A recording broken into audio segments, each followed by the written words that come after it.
Olá, boa noite, queridos amigos, sejam todos bem-vindos, Silvia, Jucimara, boa noite, Gladys, Jacira, boa noite, querida, seja bem-vinda você também. Nosso querido convidado já chegou, nosso Dinei está aí conosco, Lúcia. Eu vou aqui fixar o comentário, já vou trazer o nosso convidado, porque certamente o nosso convidado tem muita coisa boa para nos trazer, né, Dinei? E vamos continuar em vibrações positivas para que a energia flua fantasticamente, como sempre, né? Eu vou aqui fixar o comentário, vou mandar os aviõezinhos então também rapidamente, para a gente não perder muito tempo, viu? Então, 2 minutinhos já vamos aí, né, trazer o nosso convidado, que é um convidado muito querido e especial. É o nosso querido Dinei Lima, do perfil Baiano Espírita, um rapaz que traz bastante conteúdo, está fazendo lives agora também, trazendo bastante reflexões para nós sobre o livro do José Carlos de Luca. Ele vai falar depois, vou deixar para ele, senão daqui a pouco também, né? A gente fala demais e o convidado praticamente quase nada fala. E a live, como a gente sempre diz, é do convidado, né? Então, um segundinho só, rapidamente, mandar aqui os aviões, fixar o comentário e trazer o nosso amigo aqui para vir conosco. Marquinho, seja bem-vindo, meu querido, pelo Vivência Espírita. Deixa eu fixar o comentário e trazer o nosso convidado. Ô Jesus, vamos fixar o comentário. Vamos, mais um pouquinho. Carol, boa noite, querida, seja bem-vinda. Gente, não está dando para fixar o comentário. Vamos devagar, vamos com calma, Luiz. Muita hora nesta calma. Muita hora nesta calma. Pronto. Fixei o comentário. Muito bem. Vamos lá, né? Boa noite para todos. A Jucimara está cumprimentando. Vamos então trazer o nosso convidado, que é mais do que esperado para falar desse tema tão oportuno. Vamos achá-lo aqui. Pronto. O convite. Vamos aguardar o Dinei chegar. Boa noite! Boa noite. Deixa eu ajustar a câmera aqui.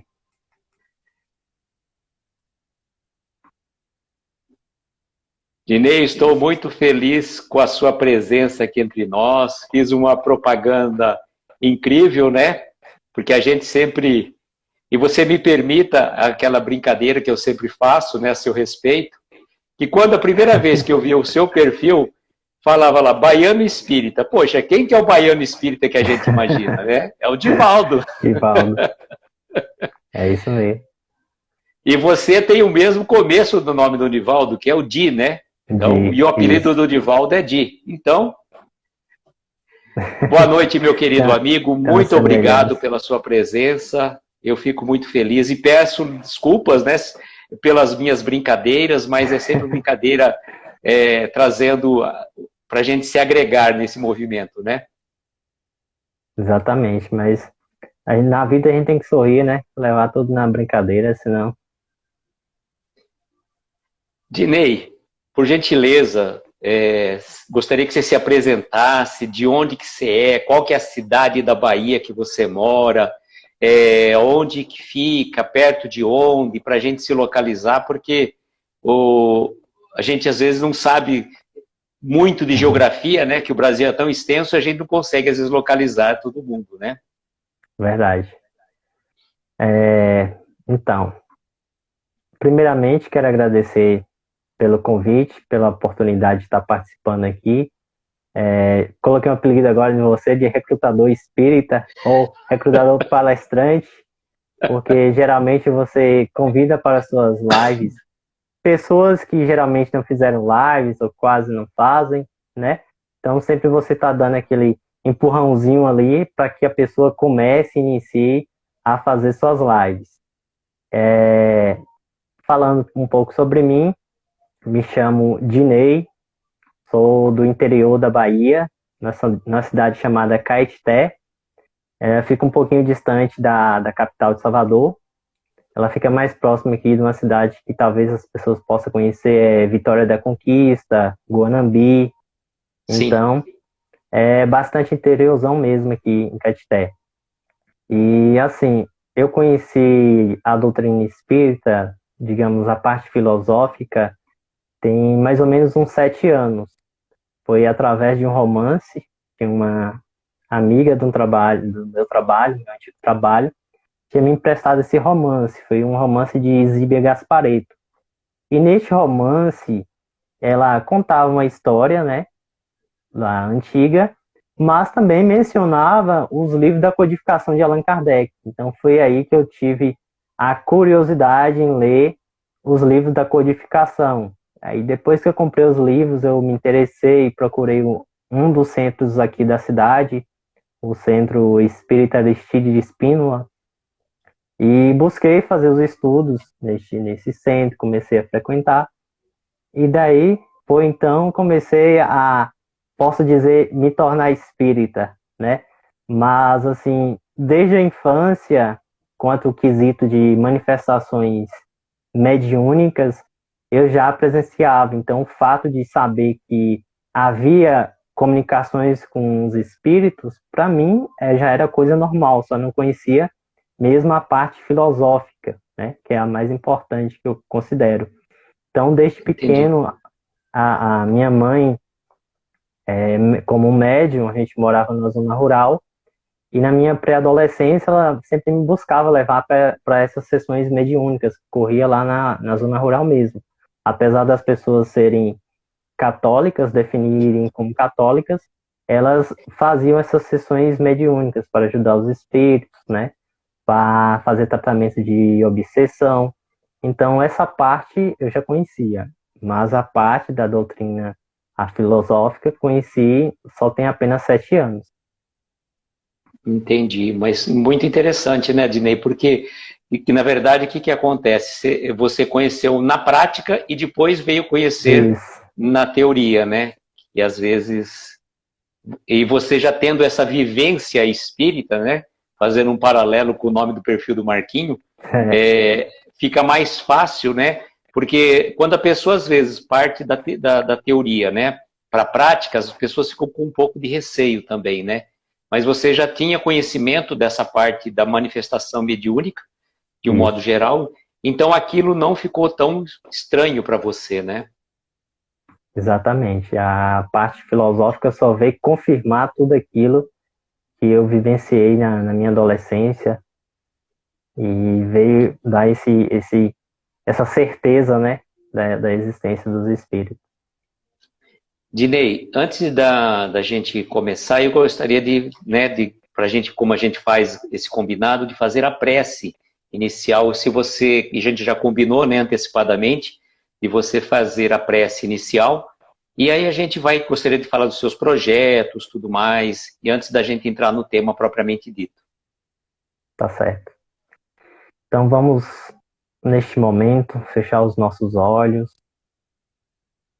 acalmar o nosso coração, elevar os nossos pensamentos ao alto e pedir ao Mestre Jesus para que nos ampare e nos auxilie através dos bons espíritos, a fim de que possamos estar serenos, estar com as nossas mentes abertas para usufruir melhor das reflexões, dos ensinamentos desta noite. Que nesta noite a gente possa compreender mais sobre essa chaga que é o orgulho, a fim de que possamos trabalhar melhor na nossa reforma íntima. Então, neste momento, com a permissão divina e com o amparo dos bons espíritos, possamos dar início a mais uma live nesta noite. Que assim seja. Que assim seja. Esse tema, Dinei, que você escolheu, normalmente a gente deixa sempre para os nossos convidados a escolha, né? E eu estava até comentando aqui em casa, E o pessoal falou, não, na verdade precisa uma reformulada no tema. Não é o orgulho que habita em mim, o orgulho que habita em nós. Mas antes de você entrar propriamente no tema, Dinei, eu gostaria que você falasse dos seus projetos, que você começou a fazer um estudo também, que você pudesse fazer a divulgação desse seu projeto, para convidar o pessoal também para acompanhar o seu perfil, né? Então, bom, lá no perfil do Baiano Espírita eu costumo postar mensagens, reflexões, né, dos mentores espirituais que a gente já conhece, mas também procuro postar radionovelas. Na realidade, a radionovela, ela não é postada diretamente no Instagram. Eu faço uma divulgação, que aí a pessoa que tem interesse, ela pode ouvir ou no Spotify ou no Telegram. Então, essas radionovelas, eu recebi bastante elogios, né, por conta que as pessoas gostam de estar ali no dia a dia, ouvindo as radionovelas, mesmo que é um romance ali, né, uma adaptação de um livro, mas auxilia bastante. E também eu costumo postar sempre as questões do Livro dos Espíritos. Posto sempre uma questão e uma resposta, né? Porque às vezes ali para fixar melhor, a gente pode no dia a dia estar analisando cada questão. E também agora estou iniciando o projeto das lives, chamado Sem Medo de Ser Feliz, que é baseado no livro de José Carlos de Lucas. E cada live serão 25 lives. Vou ficar intercalando uma live eu sozinho, outra live um convidado. Você certamente vai ser um dos convidados futuramente. Eu já tenho até o capítulo em mente. Tá certo. Serão 25 lives, né? Tratará sobre isso, sobre a felicidade, sobre temas que envolvem a felicidade, que é um sentimento que às vezes a gente é feliz e não sabe, né? Então, este livro é um livro mais voltado para a reforma íntima. Então, quem tiver interesse pode estar seguindo lá o meu perfil, assistindo as 2 lives que já tiveram, e logo em breve eu vou divulgar a nova data para a nova live. Dinei, o pessoal está elogiando bastante aqui as radionovelas, né? E também elogiaram a sua biblioteca que você tem aí atrás, né? E é interessante a radionovela porque a pessoa consegue estar fazendo alguma coisa e prestando atenção, né?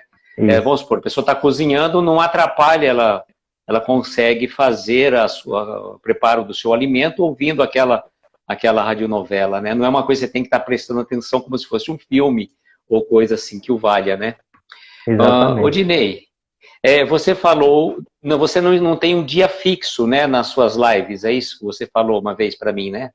Exatamente. É por conta do meu trabalho, que eu trabalho de tabela de revezamento, não tenho um horário fixo, então Certo. eu tenho que ir intercalando, entendeu? Então não posso definir um dia fixo na semana, toda terça, toda quarta. E tem também a questão da faculdade, que agora o semestre vai voltar e a faculdade é à noite, mas eu acredito que eu vou encontrar um tempinho para fazer as lives. Importante é mais você fazer a divulgação, né? Olha, a live vai ser tal dia para que, inclusive, mande para a gente, porque a gente vai também repostando, né? Vai divulgando, que é importante essa divulgação, eu acho muito importante. Bom, vamos ao nosso tema, né? Que é aquilo que eu falei, o orgulho que habita em mim, não é só em você, né, Adinei? O orgulho que habita em todos nós, né? A gente eu até brinquei com você quando a gente estava definindo esse tema, e as pessoas falam assim, meu maior defeito é a humildade, né? Exatamente. Quanto a isso, relacionado do tema, mais adiante um pouco, eu vou explicar o porquê eu escolhi esse tema. De início, eu escolhi esse tema, o motivo do porquê eu ter escolhido, na última live que eu assisti, o Encontro com os Amigos, que você fez com o Marquinhos, você falou uma coisa bem interessante, não sei se eu vou falar com as mesmas palavras, mas que era o seguinte, que a gente não deve falar somente nas nossas lives, nas nossas palestras, aquilo que a gente pratica, mas também aquilo que a gente pode estar praticando, que às vezes a gente está lutando ali, né? Você até tinha mencionado a frase de Chico Xavier, que ele falou, se eu fosse esperar melhores condições espirituais para servir, até o presente momento eu não teria começado. Ou seja, se a gente não começar a falar de caridade, se a gente não começar a falar de amor, pelo fato de a gente ainda não ter esse sentimento, então jamais a gente vai começar a fazer esse trabalho, a começar a servir. Então, tendo de maneira análoga a isso, eu propus o tema o orgulho, né, o tema central, de forma a que a gente possa admitir, né, que a gente tem esse sentimento, o orgulho que habita em mim. E eu não coloquei o orgulho que habita em nós, porque, de certa forma, a palavra fugiu, poderia ter a forma de ter uma entonação de que eu me sentisse excluído desse grupo, entendeu? Por exemplo, o orgulho que habita nas pessoas. De certa forma, eu estaria me sentindo excluído desse grupo. Então, eu propus o orgulho que habita em mim, de certa forma, para que eu possa, eu mesmo, me admitir que ainda eu carrego esse sentimento, que eu ainda tenho que trabalhar ele, da mesma forma como as outras pessoas procuram dominar esse sentimento. Então, o motivo é esse, o orgulho que habita em mim. É eu, em principal, admitir que ainda tenho esse sentimento. O orgulho, né, que a gente sempre coloca, o orgulho e o egoísmo são as grandes chagas da humanidade. E a gente traz, não adianta falar que não trazemos, não adianta porque a gente fala, né, a gente fala um tema, então você está falando, eu muitas vezes me questiono isso, sabe? Estou fazendo uma live e eu falo, caramba, mas eu não estou vivenciando isso que eu estou falando, isso me incomoda profundamente. Aí uma vez o pessoal falou, não, mas você precisa falar, porque de repente você está mostrando que você está trabalhando aquilo ainda e que você percebe, quando você começa a falar sobre aquele tema, você já começa a pensar. Porque a grande questão principal, eu falo assim, é a gente achar que a gente não tem tal defeito. Quando nós reconhecemos o nosso defeito, seja o orgulho, o egoísmo, a impaciência, a vaidade que seja, já é o primeiro passo, porque muitas vezes a gente se camufla, né, sobre isso. A gente dá uma falar, não, isso aí não é egoísmo, é a minha sobrevivência. A gente vai arrumando justificativas para determinadas situações. E o primeiro passo, eu falo, é reconhecer a nossa fragilidade, reconhecer que somos imperfeitos e que a gente, né, começa a trabalhar a partir daí, não é? Exatamente. E então, nessa noite, falar de orgulho é falar de nós, né? É um tema, assim, que é bastante simples da gente falar, porque a gente está falando de nós próprios, dos nossos defeitos. Lá em um evangelho, segundo o Espiritismo, tem um espírito que diz que o orgulho é o terrível adversário da humildade. Então, é inevitável a gente falar de orgulho e não falar de humildade, porque são dois pontos extremos opostos, né? De um lado, o orgulho, que a gente tenta vencer, que a gente tenta dominar, e do outro lado, a humildade, um sentimento que a gente tenta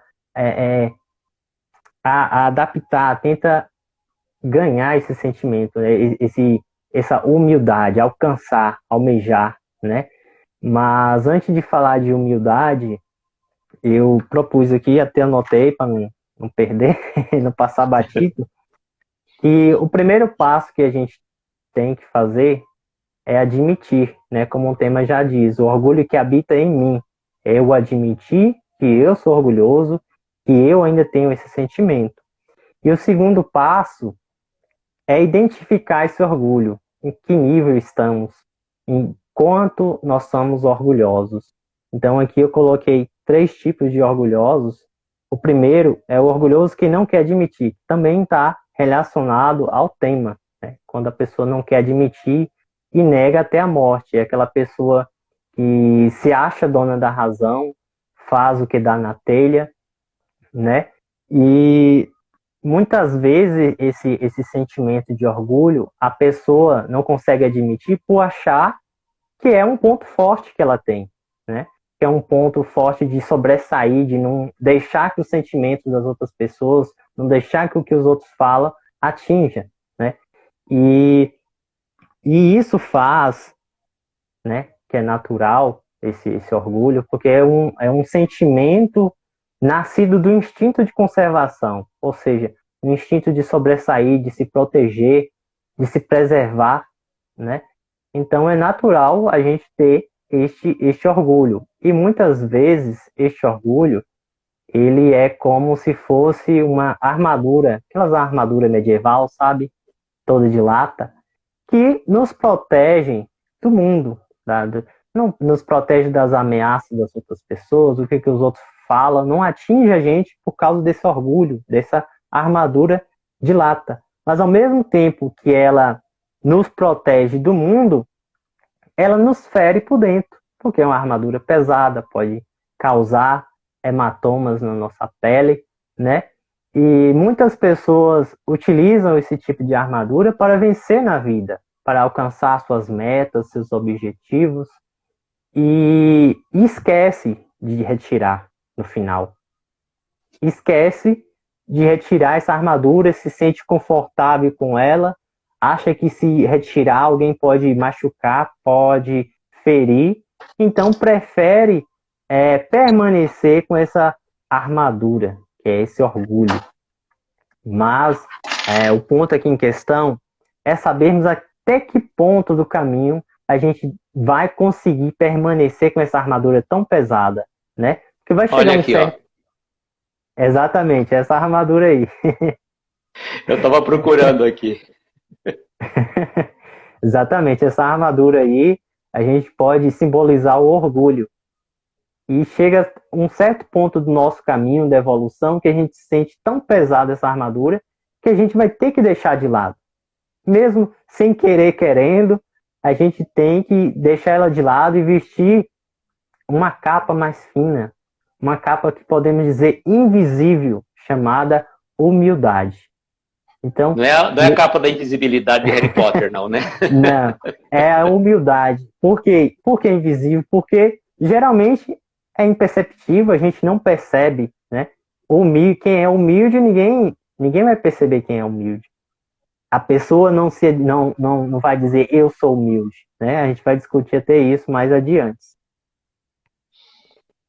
Então é isso, a gente precisa retirar essa armadura e seguir adiante, porque o orgulho ele nos trava, nos paralisa, nos estaciona no caminho da evolução. E tem pessoas que a gente, por exemplo, já ouviu falar, eu sou desse jeito e sou porque sou, não vou mudar nunca, então tem que aceitar do jeito que eu sou e ponto final. E não é por aí, né, que a banda toca. A gente está aqui para evoluir, a gente está aqui nesse planeta para aprender, este planeta que é uma escola para nós. Então, a gente não pode ser igual crianças rebeldes, com cara fechada, emburrada, só por causa que os nossos mestres repreendeu, só por causa que a gente não quer fazer a lição. Não é bem assim, né? A cada dia a gente tem a oportunidade de mudar, cada dia a gente tem a oportunidade de aprender. O Aloysio de ontem não é o mesmo Aloysio de hoje, né? Eu costumo dizer que a gente é como aparelhos eletrônicos, que a cada tempo vai surgindo uma versão melhorada, né? Então, o Aloysio de hoje é uma versão melhorada do Aloysio de 10 anos atrás. A menos que ele não tenha feito a atualização. Mas, pela ordem, tem que ser essa, né? A cada dia a gente tem que ser melhor, a gente tem que ter uma versão melhorada de nós próprios.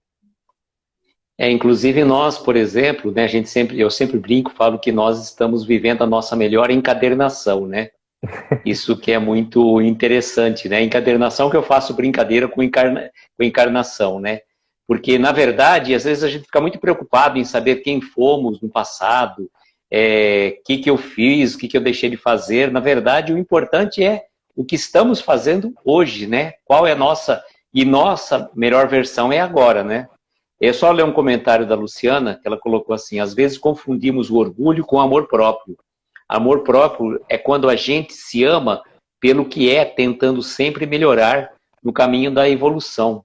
Ele caminha conosco. O orgulho nos cega e nos faz parar no meio do caminho, entravando nossa evolução.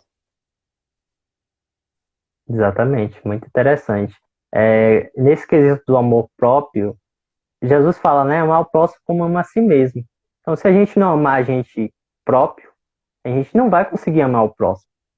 Só que a gente deve saber até que ponto a gente está amando a gente, né? A gente não pode sobressair somente por nós e deixar o próximo. É amar o próximo como amamos a nós mesmos. Então, amar da mesma forma que eu me amo, eu tenho que amar o próximo, amar a Luísa, amar meu pai, amar minha mãe, né? Não fazer essa distinção. Então, dando continuidade, o segundo tipo de orgulhoso que eu coloquei aqui é o orgulhoso que sabe que mas ele não modifica. Ele não busca se melhorar, né?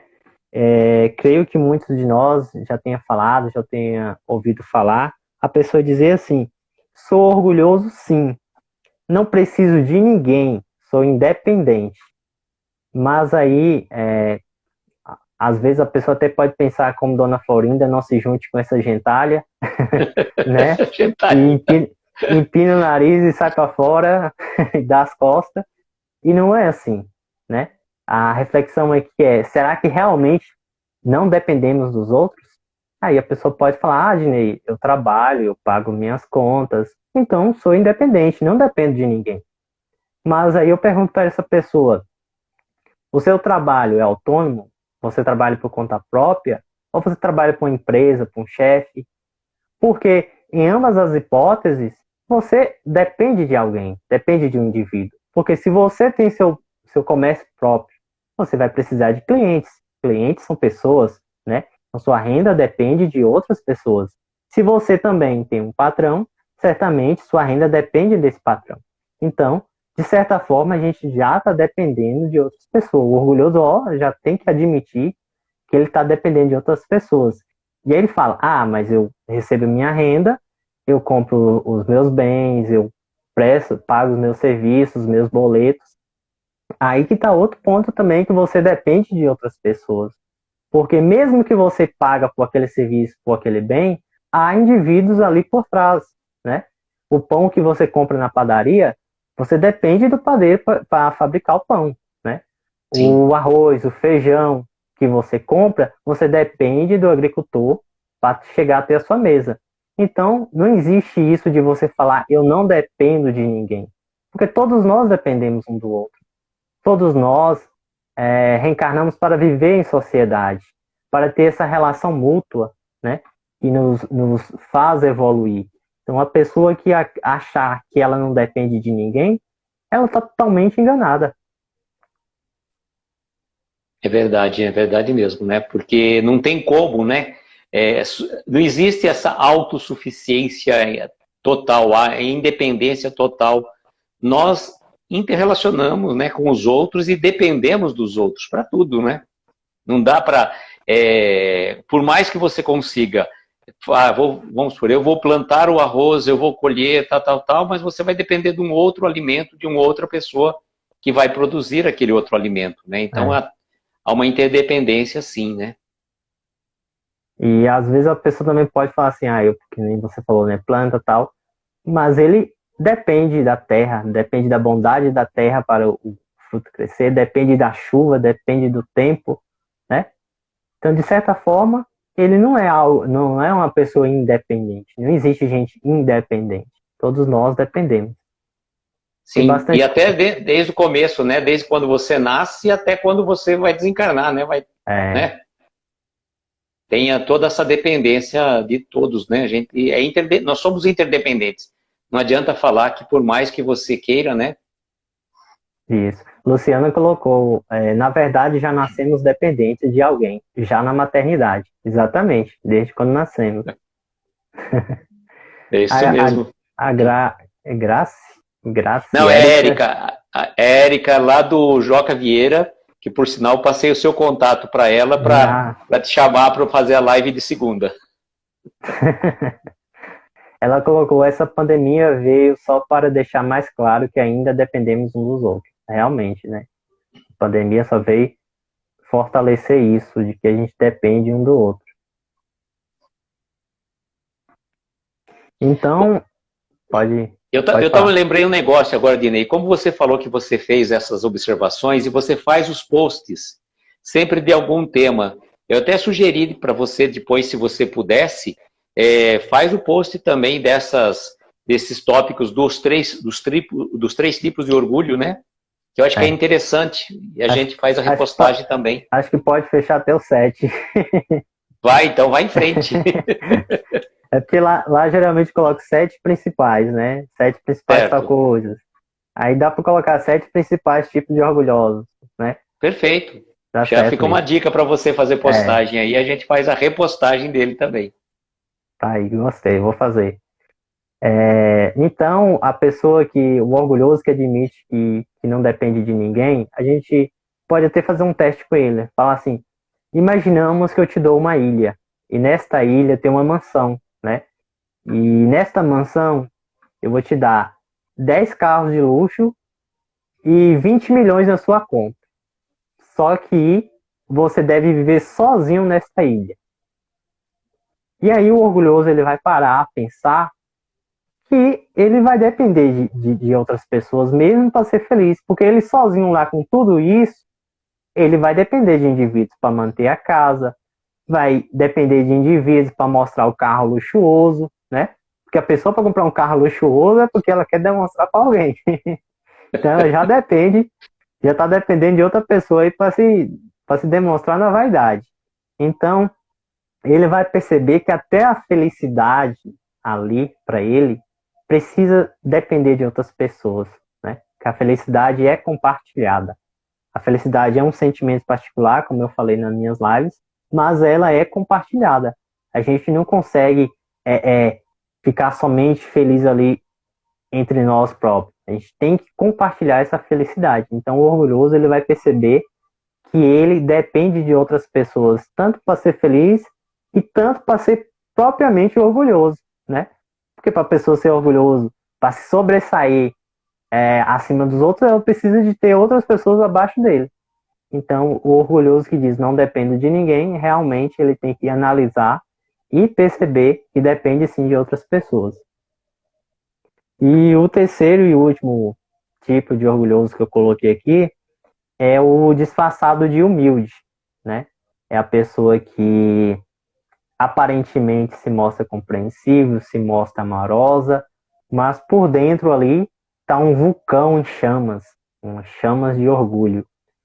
E isso me faz recordar esse tipo de orgulho, uma situação assim. Eu estava conversando com, com uns amigos meus, né, de escola, e falando de roupa, né, da roupa da moda e tal, e um deles falou bem assim: eu só tenho 2 calças jeans, eu preciso de pouco para sobreviver. E aí realmente eu analisei a calça dele, estava meio desgastada, esfarrapada pelo uso. E eu pensei assim, deve que ele não tem condições financeiras para comprar outras calças. Mas na realidade, depois dessa conversa, desse diálogo, o outro amigo que estava comigo falou que não, que ele tinha condições financeiras sim para comprar outras calças, até 1.000 calças ele poderia comprar, mas que ele, por opinião própria, só usava 2 calças jeans. Então eu pensei, ou 2 hipóteses: ou ele gosta mesmo de usar calça surrada, velha, ou é porque ele quer demonstrar uma falsa humildade. Porque às vezes a pessoa acredita que para ser humilde tem que vestir roupas esfarrapadas, tem que sair aí todo maltrapilho. E as pessoas que andam todas trajadas, todas cabelos penteados, roupa toda certinha, passada a ferro, não são humildes? Claro que não, né? Porque quem é humilde, como eu disse, ele não tem necessidade de demonstrar. Ele sabe que ele não precisa demonstrar. E na realidade, a maioria das vezes, quem é humilde nem sabe que é, né? A pessoa, Sim. ela procura superar as dificuldades impostas pela vida, procura buscar melhorar suas imperfeições, dominar as más inclinações, mas ele não considera como uma pessoa humilde. Então não tem isso de dizer assim, ah, eu sou uma pessoa humilde, ah, eu sou espírita, eu frequento um centro espírita, eu tenho 15, 20 anos de doutrina espírita, eu já li 100, 200 livros espíritas, então eu sou humilde. Quem é você para falar que eu não sou humilde? Mas aí é que está a questão. É preciso requisitos para ser humilde? É preciso divulgar essas coisas? A gente que é espírita sabe que não, né? Que a gente que é realmente espírita vai saber que não. Mas aí a pessoa fala também assim, às vezes a pessoa fala assim, ah, eu sou amiga de tal dirigente da casa espírita, eu possuo um cargo da X ali na casa espírita, então eu sou humilde. Então vai vangloriando, se achando, né? A última bolacha do pacote, e na realidade não é. A Érica falou atitude minimalista, né? Aquela pessoa utiliza, dessa pessoa que você estava falando da calça jeans, no caso, né? E sabe que eu lembrei de uma coisa, de quando você estava falando? Muitas pessoas confundem pobreza com humildade, né? O que você poderia, às vezes, falar sobre isso? Me passou agora, já que você está falando sobre isso. Assim, bom, nos meus conhecimentos, a pobreza é aquela pessoa que não tem condições de comprar algo, né?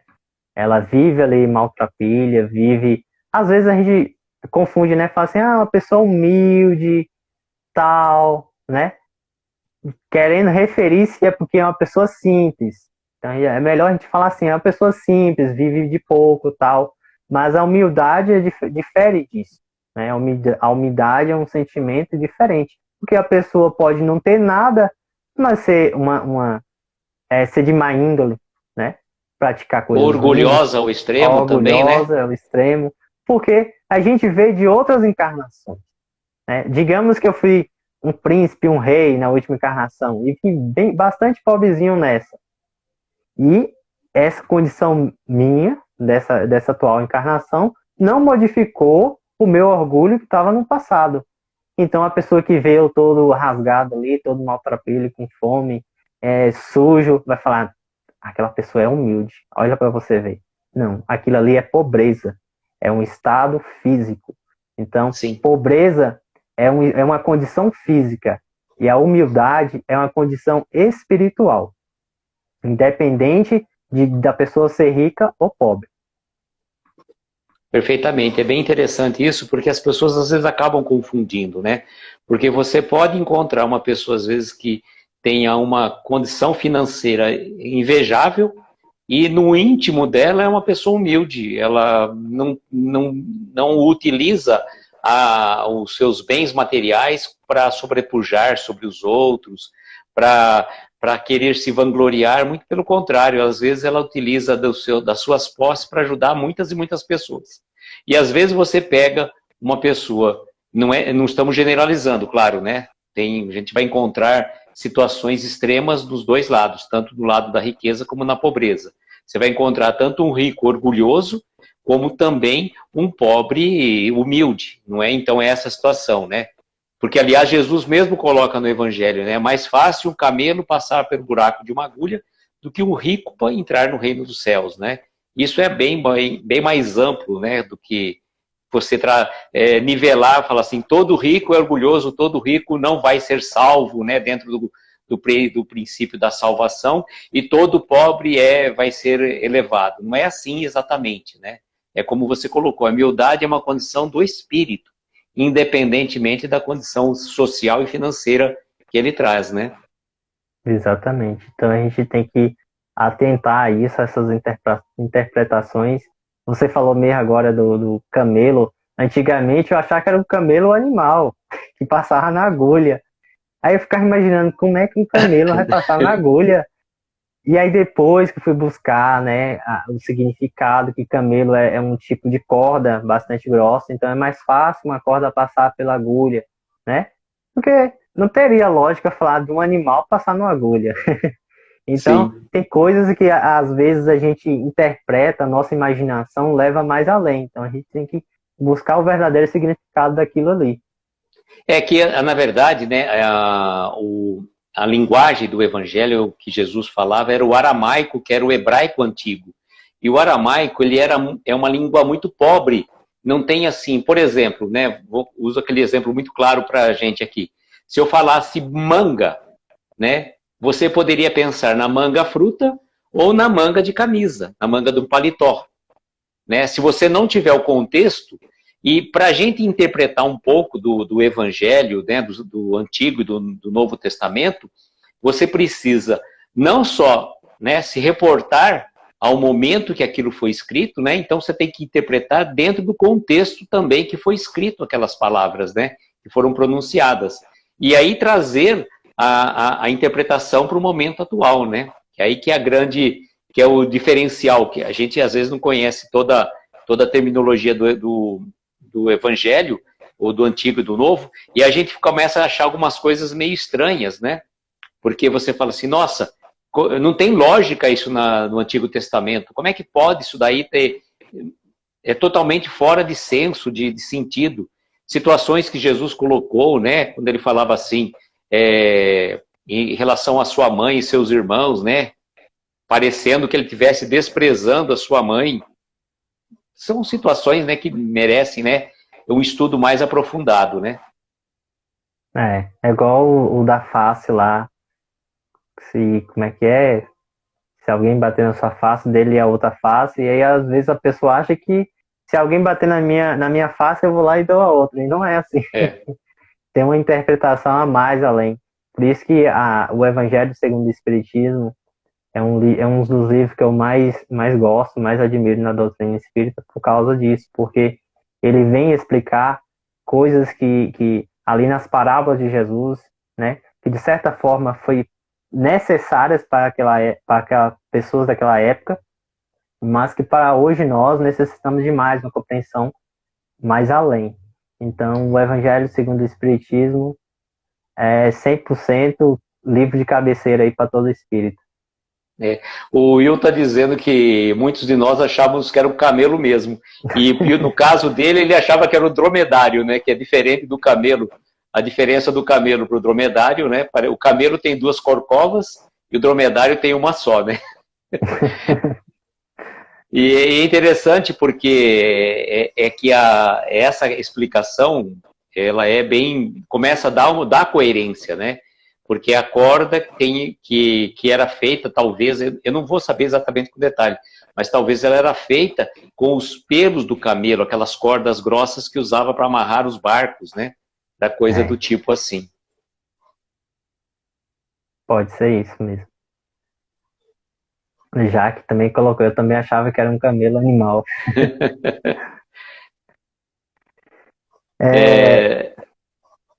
Na verdade, a gente às vezes, né, o Gleice está dizendo, não teve muita paciência para ler a Bíblia, né? Mas na verdade é assim, é que a gente não dá para, vamos supor, está tudo interligado, né? Por exemplo, o Antigo Testamento se interliga com o Novo Testamento e traz ligações muito próprias com o Evangelho segundo o Espiritismo, né?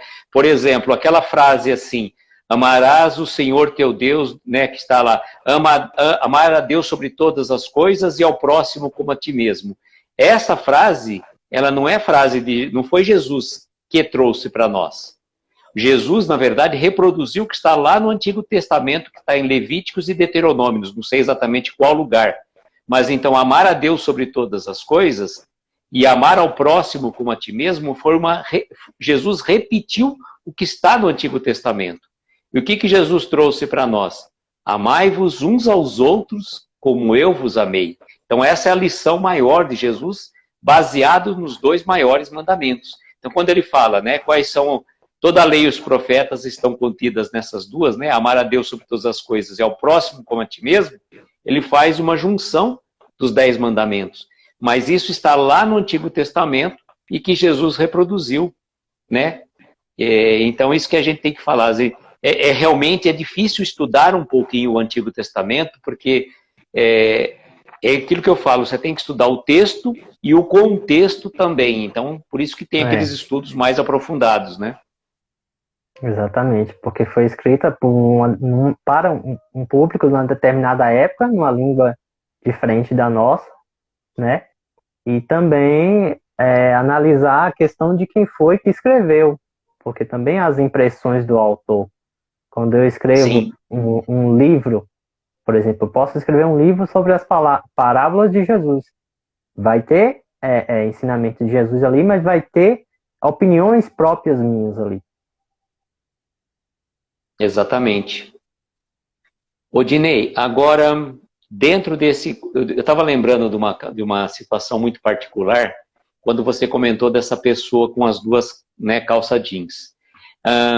Eu lembro que no primeiro congresso espírita virtual da Web Rádio Fraternidade, que aconteceu ano passado, Ana Teresa Camasmi, ela veio, né, foi o primeiro congresso, né, pós-pandemia, por isso que ele foi virtual, e a Ana Teresa trouxe com muita propriedade uma frase que me tocou profundamente. Ela colocou assim, o contexto, tá? Que nesse período todo de um ano de pandemia, ela chegou à conclusão que ela usou apenas e tão somente, vamos pensar assim, 8 jogos de roupa, por exemplo. E o guarda-roupa dela estava abarrotado de roupas. Mas durante o ano inteiro ela usou apenas e tão somente 8 jogos de roupa. Chegando à conclusão que o resto tudo era supérfluo. Não havia necessidade. Com 8 jogos, por exemplo, ela conseguiu se manter durante um ano inteiro. E aí a gente até faz essas reflexões, trazendo também, né? Quanto de excesso nós trazemos, não só nos nossos guarda-roupas físicos, mas também os guarda-roupas espirituais, né? Quantas coisas nós acumulamos ao longo da nossa jornada evolutiva desnecessário, quanto lixo que a gente vai colocando, né? Por conta do orgulho, por conta da vaidade, por conta de querer ter mais ou ser mais, né, que alguém.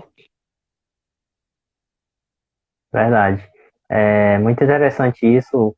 Acho que eu estudei no EJI, necessário e supérfluo, que a gente deve compreender o que é necessário, né, e o que é supérfluo, que já é exagero. Claro que a doutrina espírita não fala que a gente pode ter uma condição estável, né? Por exemplo, eu sou rico, eu tenho 20 milhões, e então eu vou pegar esses 20 milhões e doar para caridade e viver como Francisco de Assis. Não é bem assim. Se Deus te colocou, fez reencarnar como rico, é porque tem um propósito. Eu posso ser rico, mas continuar também fazendo bem. Eu posso abrir empresas, gerar mais emprego, né? E isso não quer dizer que eu vou ter um conforto. Claro que não algo supérfluo, né? Em exagero. Mas um conforto que está ali, que cabe dentro do que eu tenho, né? E não por isso que eu vou deixar de fazer a caridade, não por isso que eu vou deixar de fazer com que eu possa auxiliar outras pessoas. Então, quem vem com a missão de ser rico, além de combater o orgulho, tem isso, né? Ele pode ajudar outras pessoas, pode gerar emprego, que eu acho bastante interessante, bem melhor do que eu acho bem mais preferível você pegar 20 milhões e desenvolver empresas e com o lucro dessas empresas também ajudar outros órgãos filantrópicos, do que eu pegar esses 20 milhões e doar. Porque aqueles 20 milhões ali só vai ajudar no alimento e na roupa. Mas o que a pessoa necessita, muitas pessoas, a gente mesmo sente que a gente necessita é de trabalho. Porque quando a gente trabalha, a gente se sente digno, né? De comprar o nosso alimento, de comprar a nossa roupa. Então é isso que a população quer, trabalho. E é isso que o Evangelho também fala, que é através do trabalho que a gente vai conseguir evoluir. O que é interessante, né, Odinei, assim, uma situação que eu falo, você na condição, vamos supor, você pode gerar empregos, E você pode, digamos, pagar um salário digno para aquela pessoa. Ah, mas o piso salarial é X. Mas se você tem condição, paga um pouco mais. Por que você não pode pagar além? Porque o seu trabalhador vai trabalhar com muito mais vontade, vai se sentir reconhecido, vai se sentir valorizado.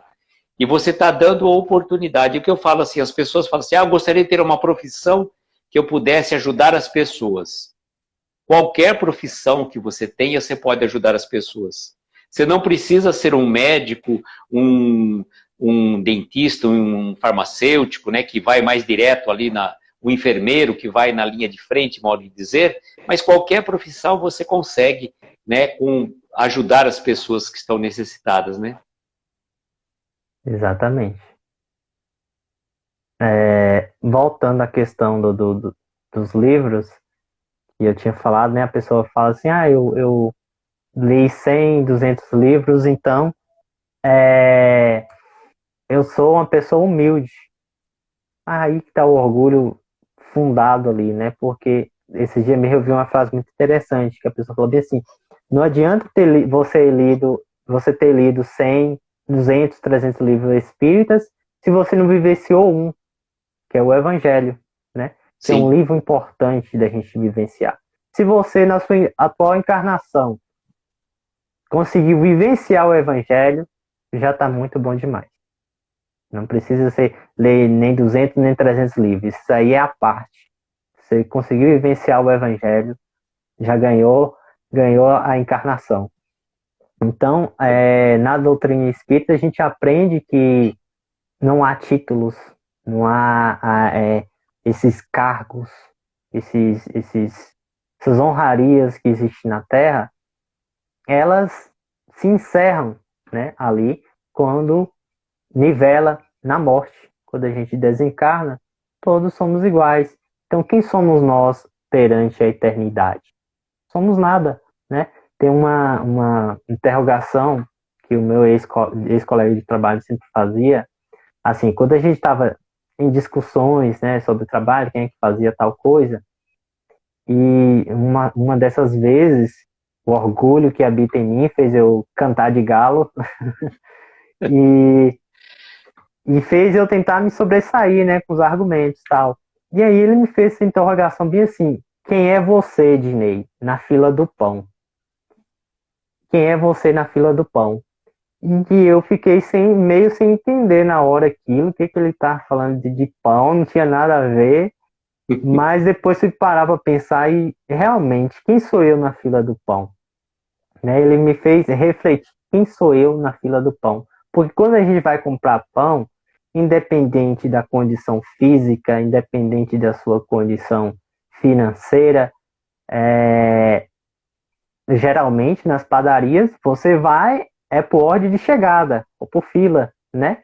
Então Sim. a pessoa lá não importa, não está querendo saber quem é você, se você é espírita, se você é o presidente da república, não, ele está ali para vender o pão. Então é por ordem de chegada. Então na fila do pão não há espaço para o orgulho, né? Então quem somos nós na fila do pão? A gente não é ninguém.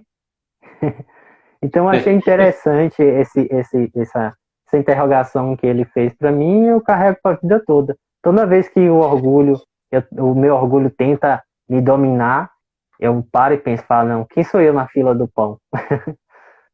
Eu lembrei de uma frase muito interessante que às vezes as pessoas se colocam assim, né? Você sabe com quem você está falando, né? É desse jeito. Aí tem aquela frase célebre do Cortella, né? Você tem tempo? Aí ele vai contar toda a história, né? Para ver que a gente não é nada, nada, nada, né? Na verdade é isso, né? Exatamente. Outro tipo de orgulhoso que eu acabei não mencionando também é aquele orgulhoso que acaba se ferindo. São pessoas que, por questão de se sentirem fortes, acaba não fazendo exame, não tendo alimentação saudável, né? Às vezes, quando está doente, não quer admitir que está doente, porque acha que é uma fraqueza. Eu admitir que eu estou doente, jamais. Eu prefiro morrer com câncer do que admitir essa doença. Então, a gente vê que o orgulho está aí, ó, impregnado nessa pessoa, porque ela se sente fraca ao admitir que está doente, então acaba desencarnando, acaba se ferindo a si próprio por causa do orgulho. Interessante também esse posicionamento, né, Dinei? Porque são várias formas, né, que o orgulho se manifesta, e o que eu penso, assim, bem importante para a gente ficar bem fixado, né, primeiro passo, aquilo que a gente fala, se reconhecer orgulhoso. Porque às vezes, que eu falei, a gente tenta se iludir. Não, eu não sou orgulhoso, eu não sou vaidoso, eu não sou... A gente tenta... Não, eu estou no processo de aprendizado, né, de aprendizagem. A gente vai jogando algumas coisas, que nem até o espírita, né? Nós, na condição de espíritas, a gente tem essa falsa modéstia também, né? E a gente tem que assumir, né, que a gente, eu sou orgulhoso, sim, eu sou vaidoso, eu sou impaciente, sou intolerante, né? Eu acho que é importante a gente reconhecer-se. Primeiro passo é reconhecer. Mas reconhecer não é da boca para fora, né? Para você mesmo. Exatamente.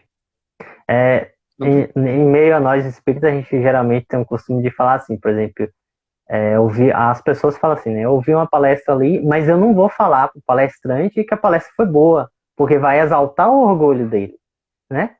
E aí, sem lógica, né? Porque eu gostei da palestra e eu não posso elogiar a palestra. Se você, de fato, não quer que a pessoa exalte seu orgulho, possa chegar e não falar assim diretamente, parabéns, Aloysio, sua palestra foi boa. Não, falar assim, Aloysio, realmente eu precisava ouvir essa palestra. Eu necessitava ouvir essa palestra. Muito obrigado. Pronto. Porque é uma forma de motivar, né, o palestrante. O palestrante muitas vezes vai ali dar a sua palestra e não sabe se a palavra tocou em alguém, se a palavra chegou a alguém. Então, às vezes o espírito fala assim, eu não vou elogiar para não exaltar o orgulho em Aloysio. Mas, de certa forma, também faz ele ficar desmotivado. Ele fala, poxa, eu dei uma palestra ali, não recebi nem palmas, não sei se fulano de tal gostou, não sei se a palavra chegou até o ouvido, até o coração daquela pessoa. O pessoal do Grupo Família Espírita está dizendo assim, momentos em que a vida nos surpreende, é que às vezes percebemos isso. Li uma frase de Alírio Cerqueira que dizia que era o cair em si, né? E o que eu acho também, né, interessante, Vendinei, a gente ter a consciência disso, né, que a gente é imperfeito e que nós estamos num processo de crescimento espiritual. E também eu falo, reconhecer-se frágil, mas trabalhar as suas fraquezas. Eu acho isso fundamental. Porque não adianta nada, eu sei que eu sou orgulhoso e não faço nada para vencer aquele orgulho. Então, de nada vale, né? Reconheceu e daí? Não mudou? Continua sendo igual? Exatamente. É a mesma coisa que você tá no barco e vê que tá o buraco ali furado e não vai fazer nada. Só vai afundando. Sim. Então, é reconhecer e trabalhar. Mas às vezes as pessoas acham assim que quando a gente trabalha com orgulho, no outro dia a gente vai ser humilde. Não é assim. É domar as nossas inclinações. É como se fosse... o orgulho é como se fosse um cavalo selvagem. Você tem que domar ali, para ele não descontrolar. Tem certo ponto que ele vai até empinar, vai querer dar galopes, mas você tem que ser firme ali, segurar para ele não se exaltar. A gente que tem que dominar o orgulho e não ele nos dominar, como muitas vezes ele já dominou em outras encarnações passadas, né? Nosso orgulho se sobressaiu e a gente, infelizmente, foi a lama. Então, caiu do cavalo. Dinei, que legal, muito bom mesmo. Dinei, eu falo assim, né? Essas lives que a gente faz assim, refletindo com amigos, a gente trabalha normalmente 1 hora, tanto pelo pessoal, né, que está aí conosco, também pelo convidado, para a gente não cansar também o convidado, que se você tem os seus afazeres particulares aí também, né? Então eu não gostaria de te cansar mais, não, porque também realmente foi extremamente produtivo e a gente fica muito feliz com a sua presença aí. Eu queria saber se você vai colocar mais alguma coisa. Fica à vontade, tá? Por mim, eu estou de boa Não, aqui. não, já encerrei mesmo. Só isso mesmo. Tá. As considerações finais é somente agradecer pela oportunidade, desejar a todos que estão nos acompanhando aí, que de alguma forma possa se sentir tocados pelas reflexões que a gente fez. É um tema que geralmente a gente vai falar do lado, que a gente falou mais do lado negativo da gente, né? Mas é importante também falar dos nossos defeitos, que é esse orgulho. E então eu espero de coração que a gente reconheça esse orgulho que habita em nós, esse orgulho que habita em mim, né? E possamos trabalhar ele com a nossa reforma diária, nossa reforma íntima, praticando o amor, praticando a caridade, porque geralmente quando a gente dedica os outros, o nosso orgulho geralmente fica um pouquinho esquecido ali, né? Então é isso, agradeço muito a Luísa, agradeço a todos a participação. Então, Dinei, eu que tenho que agradecer. Eu gostaria de pedir aos nossos amigos, me desculpe, né? Quando a gente está com convidado, fica difícil para a gente ler todos os comentários e cumprimentar a todos, mas sintam-se abraçados. Eu gostaria de pedir que vocês que não seguem o perfil do nosso querido amigo Dinei, que sigam lá o Baiano Underline Espírita. Não é o Divaldo, mas vai chegar a ser um Divaldo um dia, já está Tá começando, longe. já tem um dia. Já tem um dia do Divaldo, né? Só falta E o é Valdo. baiano também. E, Dinei, eu tenho gratidão por você, por essa disponibilidade de estar aqui conosco, trazendo essas reflexões tão oportunas, viu, Dinei? Só tenho essa palavra para você, gratidão. E eu vou aproveitar, além de pedir que vocês sigam lá o perfil do nosso querido amigo, convidá-los para que estejam amanhã conosco, excepcionalmente, uma live especial que vamos fazer de um tema importantíssimo, depressão à luz do Espiritismo, com a nossa querida amiga Sandra Fiore, aqui de Araraquara. A Sandra tem um trabalho magnífico sobre o tema depressão e ela vai trazer assim, reflexões muito oportunas. Amanhã, domingo, dia 6, às 9 da noite, aqui no nosso perfil, Sandra Fiore, falando sobre esse tema depressão à luz do Espiritismo. Gente, é imperdível, vale muito a pena. Aquele que está passando por uma depressão, que já passou, que tem um ente querido passando por depressão, é fundamental, principalmente a gente que tem a doutrina espírita como norte, ela vai trazer a reflexão da depressão sobre a ótica do Espiritismo. Então, convido a todos para estarem conosco amanhã também. E como eu combinei com o Dinei, vou fazer a prece final. Tá? Não vou colocar a música por conta de não dar problema, às vezes, de reverberação, alguma coisa no som. Mas então, neste momento, eu convidaria a todos para que aqueles que se sentirem confortáveis, fechar os olhos, mentalizar ao nosso lado a doce presença do meigo Rabi da Galileia, o nosso Mestre Jesus.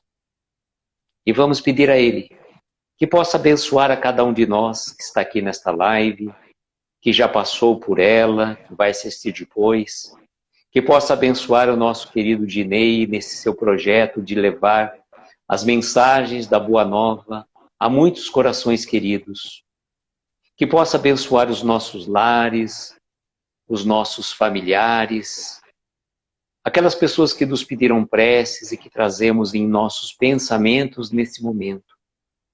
Que a mão amiga do nosso Mestre Jesus possa abençoar a todos nós, derramando as suas bênçãos para que tenhamos uma noite de paz, de harmonia espiritual e que essas energias possam envolver-nos durante toda a semana que se inicia. Somos gratos, Mestre, pela oportunidade de aqui estarmos. Somos gratos à espiritualidade amiga pela assistência espiritual que nos concedeu e finalizamos com a prece que o Jesus nos ensinou. Pai nosso que estais nos céus, santificado seja o vosso nome. Venha a nós o vosso reino, seja feita a vossa vontade, na terra, nos céus e em toda parte. O pão nosso de cada dia dá-nos hoje e sempre. Perdoa as nossas dívidas como perdoamos aos nossos devedores. Não nos deixes entregues a tentações. Livra-nos de todos os males, pois teu é o poder, o reino e a glória para todo sempre. E que assim seja. Que assim seja. Dinei, mais uma vez, muito obrigado de coração pela disponibilidade. Pode contar conosco quando você precisar. A gente vai estar com muita alegria assim, participando junto do seu estudo. E só tenho esta palavra a dizer, gratidão. E para finalizar, como sempre nós fazemos, né, Dinei? Nós desejamos que nós tenhamos uma noite abençoada, de estrelas luminosas a amparar os nossos mais belos sonhos. Muita paz, muita luz, um beijo no coração de cada um de vocês e até amanhã, se Deus quiser. Amém. Obrigado. Tchau, pessoal, e até a próxima. Tchau, gente. Até amanhã.